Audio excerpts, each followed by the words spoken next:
kallacha qabsoo uummata Oromooti. Abaa'oo. Waaqayyo Museen jechaan garbichi Waaqayyo Abrahaam danda'u gurgurifamna Abrahaam. Mucaasaa Waaqayyo faarsaa kennee sagalee Waaqayyo mucaasaa sitti mararamneedha. Isiniin immoo qabeenya keessan jabbii keessan horaa keessan mararamina. Mee haleluuyaa. Haleluuyaa. Warri horii maatti mararamtan Waaqayyo raabessa itti akkasiin jedhaa jira. Dhaggeeffadhaa jala mureen sitti maan Waaqayyo raabessa itti erga yookaan horii keessan baasaa kennaa jira. Kanaaf qarshii kuma bashannana kaatanii amma kuma dhibbaatti itti hirmaachuun ne socha dhabbanaadha karaan dhumaa horii oolaa goromsa kan barbaadan kennuu ne socha. Jesus. Hallelujah. Wangeelaa biratti kan mooftanii laattochaadha. Hallelujah. Jesus. Goromsa shumburee kenneera. Dhabat. Kanaa booda horiin kee lakkuu dhalu. Hallelujah. Satu ada apa goromti toko? Oh, bakatu ada apa goromti toko? Hallelujah.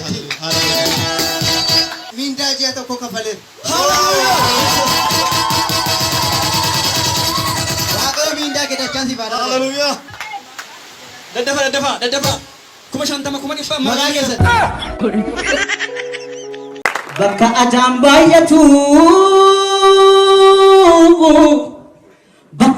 baay'atu bakka tortoraaf raqaa allaattiif saree malee kan biraa maaltu dhaqaa. Kabajja wayye baala nyaatu talaanaa ergi baala waleessu bakabda wayye waan daraasu talaanaa ergi waan na jabeessu.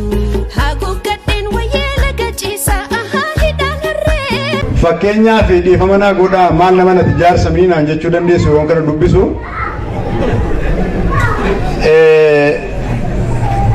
Yoon barbarree laga dhaabee sangaan badee keessan dheeduu yoon jarjaree bira baasee harkaan qabdee keessan keessuudha.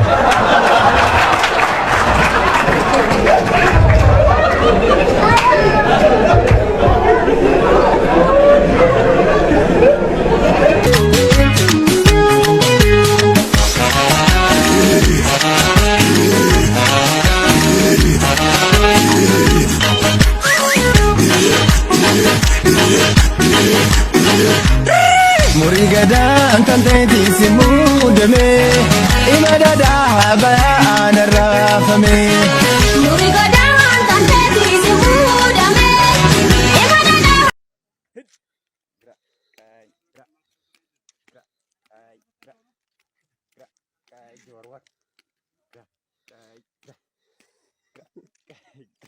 Koduru jagna abban koduru jagna saglilun nambudani.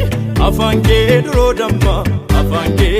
damma maso gitta jumani abanko duro jagna Kota jolle adamara bosha koye fi helete.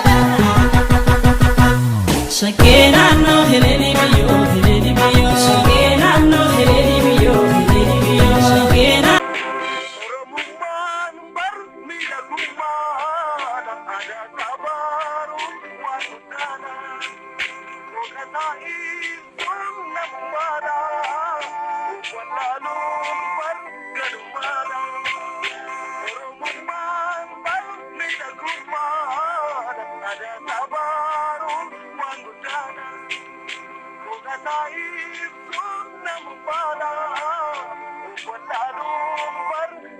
Wala